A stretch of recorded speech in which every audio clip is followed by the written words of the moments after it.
Okay, hello. Nagbabalik po ang Pilgrim Talks. Okay, mga kapwa pastor, nakapag-freshen up na ba kayo ng konti? Oo. Tatapusin na po natin, i-conclude na natin yung ating talk show sa hapon na ito sa tema po ng blessings and importance of youth camp. Ngayon po mga kapwa pastors, bago po mag-advertise si camp director natin, yung last and final question para sa lahat.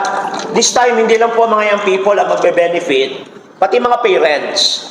Parang ganito po yan, mga kapwa pastors. Ano po ang role ng parents sa success po ng camp na to? May role bang parents dito or puro young people lang ito? So, sino po mauna? Any volunteer po sa Ron? Well,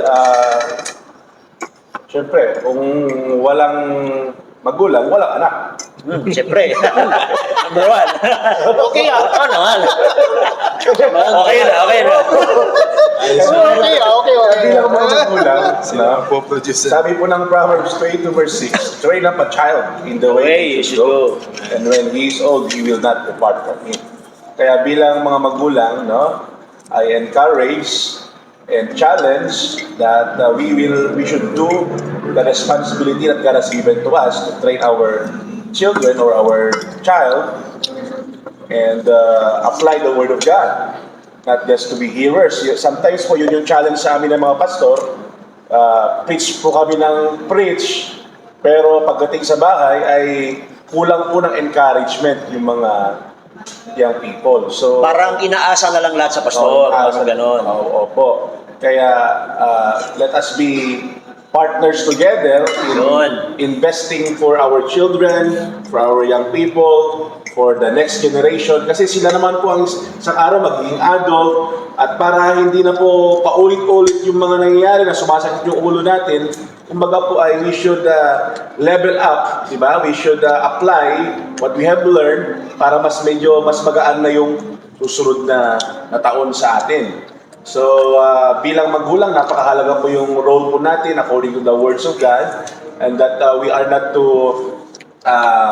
sabi po sa Ephesians chapter 6 verse number 4, we are not to provoke our children to wrath, But bring them up. in the nurture and admonition of the Lord.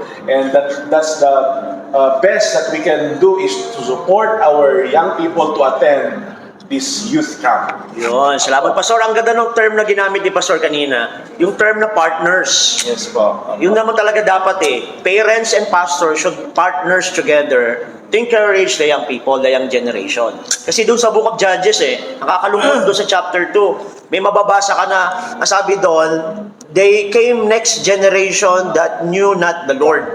Nakakalungkot yun Maaring mangyari pa rin sa panahon natin yan, kung hindi po mag-act yung mga parents as our partners. Kaya mga parents po na mapapanood to, partners po namin kayo. Amen. Sa pag-encourage po sa inyong mga anak, sa mga young people sa church, push them na sana ay makarating sila sa camp na ito. So thank you Pastor Jordan, ano po ang inyong final words o final statement about this question? Ano po yung role ng parents sa success ng camp? Meron po ba? Of course, malaki yung Malaking role talaga nila. Opo. sagot na nga ni Pastor Ron, but siguro i-consider din natin yung parent ng mga unbeliever. Na iniimbitahan natin. Yeah, tama. Yun naman is siguro in our part, bigyan natin ng peace of mind kung i-let nila yung anak nilang mag-camp. Yes. So, may pakita natin na secure talaga yung ating youth camp. Yes, tama. And Kasi mag-aalala din yung parents Kung papayagan nila yung anak nila. And then, syempre, yung outcome ng camp na yon sa kanila, pag-uwi. Ganda. so yun Ganun sa din. naisip ko lang na kasi nabigay naman na because given sa mga parents po natin sa church, willing naman silang tumulong. Yes, tama. And kahit na tawag dito, kahit na sa financial is willing sila kaya sa aming church, pero Sa aming church kasi is kakaunti pa lang yung may anak na, no? Maliliit pa yung mga O, yung mga anak nila. Hindi pa talaga pang camp eh. di ba? Pang BBBS pa. Ang BBB. So, siguro in our part then, we must emphasize na yung camp is part din ng ministry para sa Yes, mga youth. tama. Para sa mga youth. Ministry talaga po ng church yan. Para makita nila at masuportahan nila. Ito talaga yung investment, hindi lang para magsaya-saya yung mga young people. Ayun. Mawala sa isip nila yun na yun kasi is a ministry din talaga. One way na makakuha sila ng learning and experience pa encouragement para sa ministry. So thank you Pastor Freddy, bago natin tawagin si Pastor. Okay, Ano yung role? May role po ba ang parents sa success ng company? Amen. meron napakalaki. At as I've said a while ago na yung partnership na yung pastor at parents, they were partners in building their own family. Yes. Okay. Sapagkat pag yung mga parents ay nakikita nila na yung pastor ay pangalawang tatay Yes, sa simbahan. sa simbahan, pangalawang tatay. At napakahalaga na yung mga magulang ay hindi lang yung sasalita na punta kayo, kundi yung mga parents naman ay i-guide nila na makita nila yung mga anak nila. Lalong-lalo yung mga hindi naman pasaway, kundi yung mga parents na talagang gusto nila yung mga anak nila ay magkaroon ng disiplinadong pamamaraan sa buhay. Yeah. So, napakalaki na i-encourage nila yung mga anak nila na mag-attend. Yes. Sapagkat yung pag-attend nila ay parang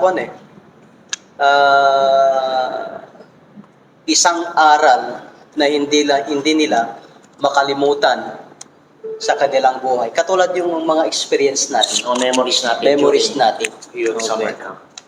So, partnership na. Yes, tama pa. So, thank you. So, sa mga parents out there na makakapanood po nito, malaki talaga ang role ninyo. At the moment na ibigay nyo yung trust nyo sa yung summer camp, nasa sa amin naman na yung responsibility na gagawin namin yung abot ng makakaya namin. Amen. But we will not promise you na pag uwi ng anak nyo, 100% magbabago na siya. Kasi nga partnership yan eh. So pag uwi ng anak sa bahay, ay naroon pa rin talaga. Naroon pa rin yung ating role na sumuporta sa ating mga anak.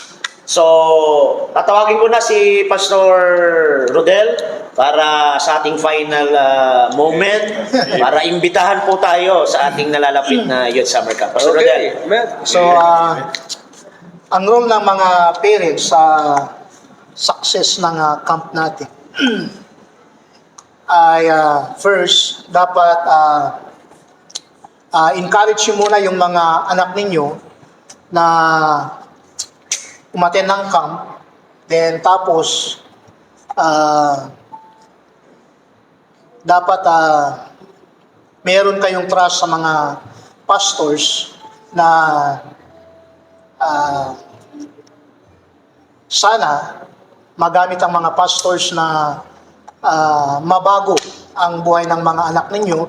Hindi lang mga pastors, syempre, ang ating Panginoon Yes, talaga ang number one, magpapagbabago Panginoon ng ating buhay. So, gusto kong sabihin sa lahat ng mga parents, encourage nyo yung mga anak ninyo na umattend ng summer youth camp ng NLFBCM sa March 31 until April 3. Then tapos sa lahat ng mga NLFBCM pastors, please pray at plan to attend our youth camp. Then tapos sa lahat ng mga iba't ibang group ng mga Baptist churches, gusto kong imbitahan kayo na umattend ng NLFBCM Summer Youth Camp. Thank you, Pastor Ronald. Thank you, Pastor Rodel. Any additional, Pastor Ron, Yes. as our chairman of NLFBC? Lalong-lalo na po, ngayong panahon na ito, nagtaasan po ang lahat ng mga presyo ng gasolina, ng bilihin. At alam niyo po, hindi tayo tinatawag ng Panginoon na ma-discourage at matalo. And our team for this camp is overcomers. No? Yun, Overcomers. Gusto po ng Diyos na tayo po ay magtagumpay.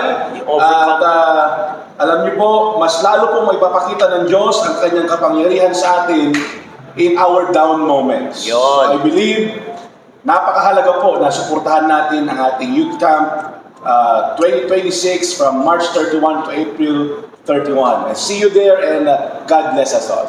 Okay, maraming salamat. Once again, in behalf of our ministry, the Pilgrim Talks, so maraming salamat, Pastor Freddy, Pastor Thank you. Ardel, Sir Jordan, and most especially our chairman, Yes, sir. for having you tonight at this afternoon sa ating Pilgrim Talks. So sana maraming mga kabataan na ma-encourage dito the moment na ito po ay mapanood nila. So kita-kita po tayo sa ating susunod na mga kabanata ng buhay ng mga kabataan.